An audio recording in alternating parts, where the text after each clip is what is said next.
EWP Rescue. Rescue from an EWP can be a dangerous activity and should only be carried out in the event of an emergency where the person working in the EWP basket cannot operate the basket controls. Rescuers must balance the need for rapid response with actions to ensure their own personal safety from both electrical contact and potential fall situations. You are no good to the victim if you get injured while trying to perform a rescue. The victim is counting on you to act carefully and to get them down without jeopardising your own safety. We already have one victim, don't make it two. Before work commences at the work area, a hazard assessment is carried out to identify site hazards, risks, and the control measures to be implemented.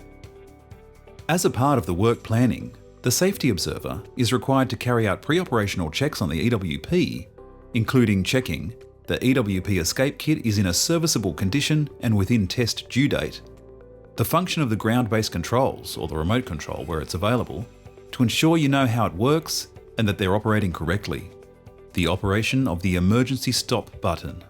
If you've any doubt about the serviceability of any tools and equipment, or it's out of test, remove and replace it with a serviceable in-test item. Once all the pre-operational checks have been completed and the EWP has been set up at site, the work can commence.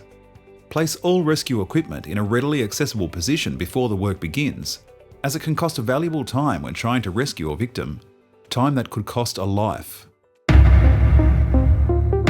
In a rescue situation, the rescuer calls out to the victim. Are you okay? Assesses the area for any hazards before commencing the rescue.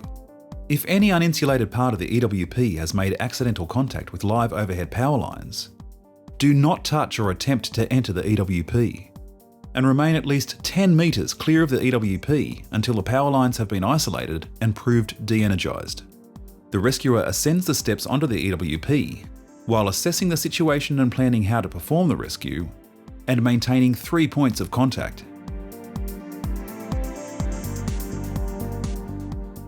The rescuer quickly commences lowering the basket using the ground-based controls or the remote control if it's available and operational. When operating the EWP ground-based controls, care must always be exercised to prevent lowering or rotating the booms or basket into live electrical power lines or any other obstructions. Always operate the controls smoothly to prevent sudden starting and stopping, which imposes shock loads on the unit. Never change direction of motion without stopping first. The rescuer places the basket as close as possible to the ground. Locate appropriate tilt controls and tilt the basket forward.